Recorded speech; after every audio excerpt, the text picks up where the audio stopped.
गवा जाई दुन बीना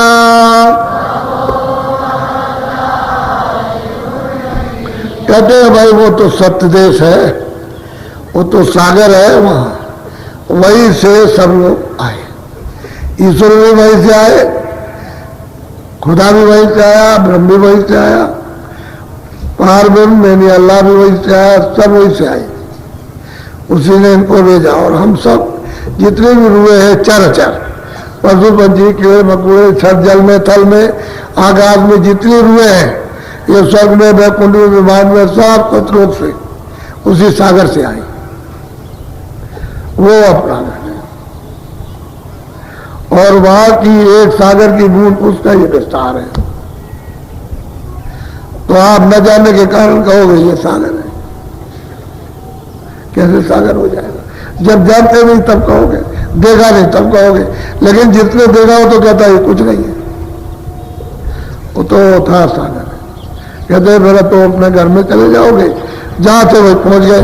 यही बूंद जो सूरज एक बूंद रूप हो गई, दोनों आंखों के पीछे बैठी है, यही उठ करके वहां जाके और जो गिरी उसमें तो सागर हो गई अता।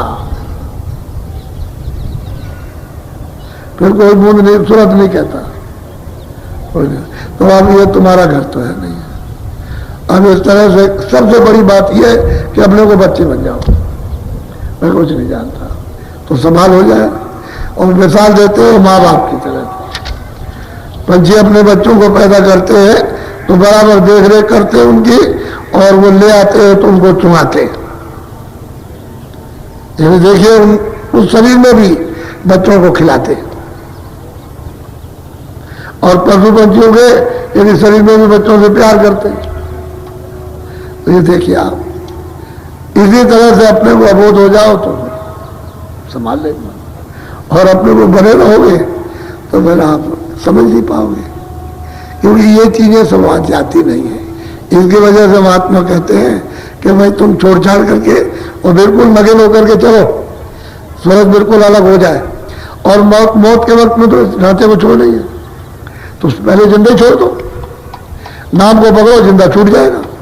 जब ये ऊपर चल जाएगी तो यहाँ रह जाएगा, ये पंचभौतिक शरीर में रह जाएगा, उसके अंदर जो लिंग शरीर है वो भी छूट जाएगा, वो अपनी जगह रह जाएगा, और सूक्ष्म शरीर अपनी जगह, कारण अपनी जगह, सब शरीरों से जीवात्मा निकल जाएगी, तब अपने घर में जाएगा, वहां कोई शरीर है नहीं। अब ये भेद आपको मालूम नहीं, जब तक वो नामदान नहीं देंगे और सत्संग आपको नहीं मिलेगा तब तक कुछ नहीं समझ में आता। जब नामदान देंगे और सत्संग सुनेंगे तो समझ में आने लगे, फिर आप करेंगे, उस रास्ते में चलेंगे, भजन करेंगे तो उसमें अनुभव होने लगेगा, समझ में आने लगेगा। ऐसे दिया क्योंकि बहुत दिन हो गए भूले में, नकार गए, कहीं जुर कहीं कुछ नहीं है, सब धोखा, ये सब झूठ है। अरे झूठ नहीं है, दरवाजे में बैठ करके क्यों झूठ होगा? जो सही सत्य है वो तो न जानने के कारण सब झूठ। अंधा आदमी कहेगा सूरज नहीं है तो इसके माने क्या सूरज नहीं है? सूरज है, लेकिन अंधा कहता नहीं। बहरा कहता है कि किसी का कान नहीं होगा, लेकिन कान है, जो चीज है वो तो है। इसलिए अज्ञानी लोग कहते हैं कि ईश्वर नहीं है, रास्ता नहीं है, जीवात्मा कुछ नहीं है। अरे भाई जीवात्मा अलग है, मन अलग है, बुद्धि अलग है, चित्त अलग है, प्राण अलग है, वो तो इसके औजार है कि जिन जिन तत्वों में आई वो औजार लगा दिए। अब औजार काम कर रहे हैं, इन औजारों को अपने अपने जगह पहुंचा दो, तो इसको अपनी जगह पहुंचाओ, छूट जाओ। लिंग शरीर के औजार को वहां पहुंचा करके उससे अलग हो जाओ, सूक्ष्म शरीर के औजार को छोड़ो, उस भंडार में उससे अलग हो जाओ। तो अपनी अपनी जगह जो तत्व है उसको छोड़ के चल दो, और वो अब आप उसका काम होगा, वैसे नहीं हो सकता, कोई रास्ता नहीं है। तो आज 8 तारीख है, कल 9 तारीख है। कल भी सुबह वही सुबह 6 पर घंटी बजती है, 6:30 पर शुरू हो जाता, वो सत्संग तो मिलता ही है। लेकिन ये टाइम सुबह 7:30 का और शाम को 4:30 का, ये 10 तारीख से 16 तारीख तक ये कार्यक्रम। होली के 3 दिन पहले 3 दिन बाद हो गया। तो इसमें आप अपना समय थोड़ा बहुत दे दो तो कुछ आपके कुछ मिल जाए। नहीं तो ये संसार है, ऐसा चक्रव्यूह है कि किसी की समझ में नहीं आता, इसी में रले पिले और चले जा रहे भगवान दे। अब ये है कि 30 मिनट भजन भजन। आप अपना कपड़ा सिर पर डालो और बैठो, आंख और कान बंद करो और ऊपर की तरफ बहुत ध्यान दे के सुनो। बैठ जाओ वजन पर।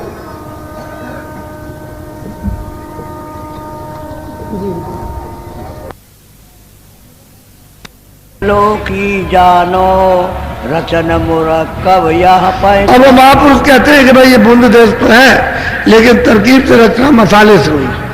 हमारे यहाँ कोई मसाला नहीं, न वहाँ कोई माया है, न जल है, न पृथ्वी है, न अग्नि, न वायु है, न मन है, न बुद्धि है, न चित्त है, न इंद्रिया है, कुछ नहीं। कोई मसाला किसी तरह का नहीं है। तुम वहाँ चलो सुख से सजाने में और दोबारा फिर लौटने का करूँ तो कहते हैं। तो तरह तरह की शंका बोलो।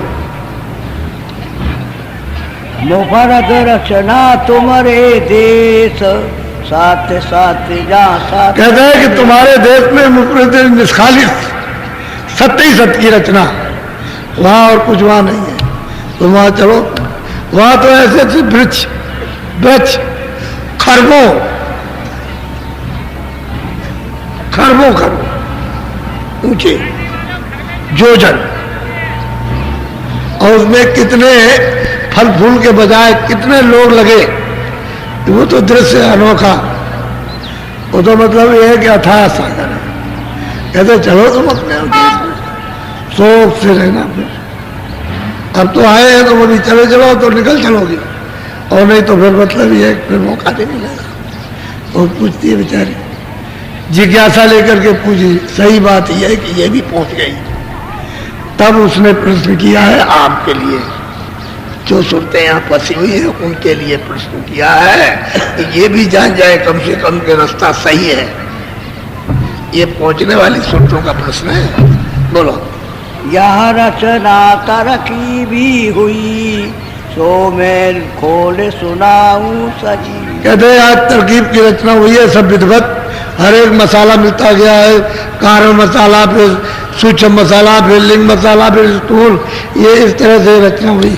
और उसी तरह से सूरत का प्रकाश, उसकी शक्ति क्षीण होती चली गई। जैसे जैसे उतर के आए अब यहाँ मनुष्य शरीर में आकर बेकोई लोप हो गई।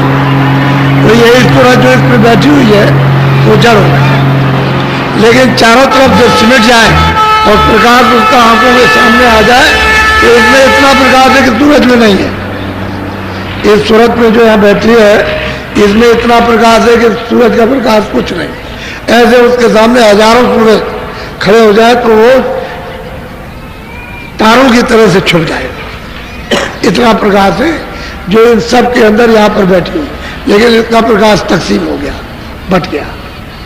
जहाँ जहाँ जन्म हुआ बांट दिया, वहाँ बांट दिया। आस्था में, तृष्णा में, इस बच्चे में, उस बच्चे में, उस बच्चे में, उसमें जन्म जन्मांतों से बढ़ता चलाया, बिल्कुल अचेत हो गई। जैसे नाम निशान इसका मिट गया इसी सूरत का। अब कोई ये कहता थोड़ी कि सूरत है जीवात्मा, कुछ नहीं, क्योंकि मालूम नहीं किसी को। तो महात्मा इसको बरामद कर लेते हैं धीरे से, सब जगह से प्रकाश समेट कर और यहाँ ले आते हैं और कहते हैं कि चलो अपने घर की तरफ। तो मैंने शब्द का उपदेश किया और सीढ़ी बना रखी है। सीढ़ी कहते हैं पौड़ी, पौड़ी को ही सीढ़ी कहते हैं। क्या तुम चलो उस पर चढ़ चलो और सच्ची नगरी बड़े आराम से चले चलोगे और मैं तुम्हें हर जगह मिलूंगा। बोलो। मुफरद बूंद हमारी आई दूसर माया आने में। कहते हैं कि भाई वहां से बूंद आई हमारी, साथ साथ माया और प्रकृति आई और फिर आद्या महाशक्ति कहते हैं कि साफ सिलसिले वाल सब वहां से ये मसाला मिला कि ये तैयारी हो गई। अब त्रिकुटी ब्रह्म स्थान में पहुंचकर स्त्री का पुरुष का कपड़ा पहरा दिया जाता है। ये स्त्री का, ये पुरुष का। तो जब तक यहाँ जन्म मरण होता रहेगा, नर मादा नर मादा, वो जो मादा है मादा ही रहेगी, वो पुरुष कभी नहीं होगी। और जो पुरुष है पुरुष ही होगा, चाहे 84 में जाओ चाहे 90 में जाओ, पशु में जाओ, पंछी में जाओ, नर नर मादा मादा। लेकिन जब उलट करके चली जाए और वहां कारण शरीर को समाप्त कर दे और ब्रह्म के ऊपर चली जाए, बस सब चल हो गई, ना उधर स्त्री न पुरुष। दोबारा अगर कभी जरूरत आए तो वह स्त्री का सवाल ही नहीं, तो बीज ही खत्म हो गया, बीज खत्म हो गया, जो स्त्री पुरुष का था बीज ही नहीं रहा। बस फिर इसके बाद तब छुटकारा होता है, नहीं तो स्त्री पुरुषों में छुटकारा हो ही नहीं सकता। अब किसी को मालूम ही नहीं है कि कहाँ पहुंच करके स्त्री